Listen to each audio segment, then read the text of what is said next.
The story of Gideon.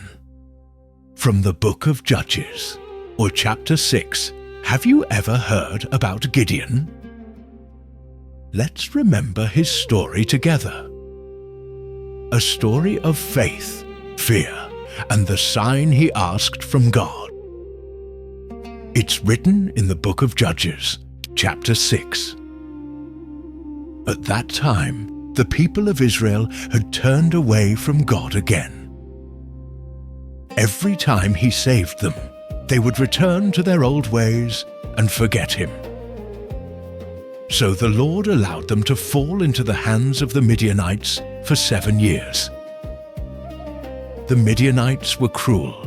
Whenever the Israelites planted crops, the enemy came and destroyed their fields, stole their sheep and cattle, and left them with nothing to eat. The people hid in caves and mountains, afraid and hopeless.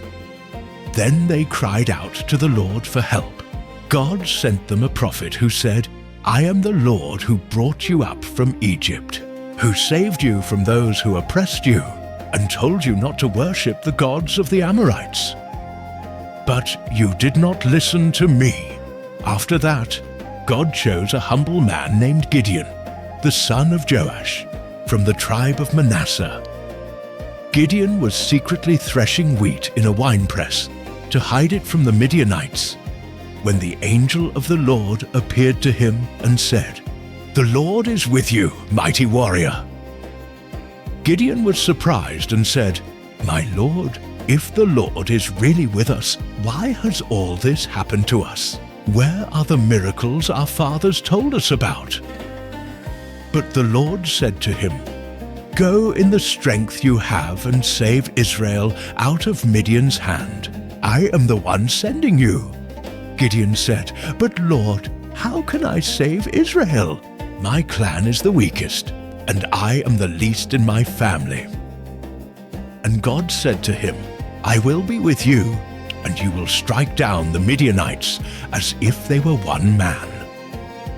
Gideon wanted to make sure this message was truly from God, so he prepared an offering, a young goat and unleavened bread, and placed it on a rock as the angel told him. When the angel touched it with the tip of his staff, fire rose from the rock and consumed the offering, and the angel disappeared. Gideon trembled in fear, saying, "O Lord, I have seen the angel of the Lord face to face." But God said to him, "Peace be with you. Do not be afraid. You will not die."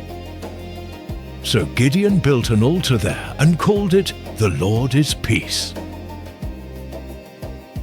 That same night, God spoke to Gideon and told him to tear down his father's altar to Baal and cut down the wooden pole beside it, then build a new altar to the Lord on the rock. Gideon took 10 of his servants and did as the Lord commanded, but he did it at night because he was afraid of the people. The next morning, when the men of the town saw that the altar of Baal had been destroyed, they said, "Who did this?" When they found out it was Gideon, they demanded that his father hand him over to be killed. But Joash said, "Are you going to plead Baal's cause? If Baal is a god, let him defend himself." From that day, Gideon was called Jerubbaal, meaning "let Baal contend." Later, the Midianites and other eastern peoples gathered their armies to fight Israel.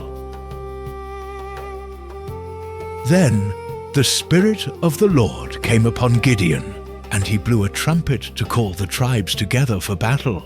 Still, before fighting, Gideon asked God for confirmation. He said, "If you will truly save Israel by my hand, as you have promised, I will put a fleece of wool on the threshing floor. If the dew is only on the fleece and all the ground is dry, then I will know you are with me." And that's exactly what happened. The next morning, he squeezed the fleece and wrung out a bowl full of water while the ground around it was dry. But Gideon asked again, "Please don't be angry with me, Lord.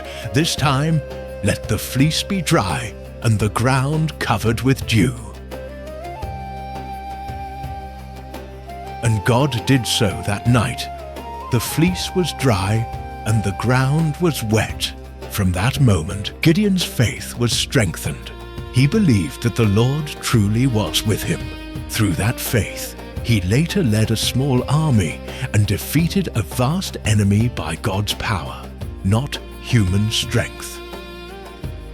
Gideon's story reminds us that even when we are afraid or uncertain, God is patient and faithful.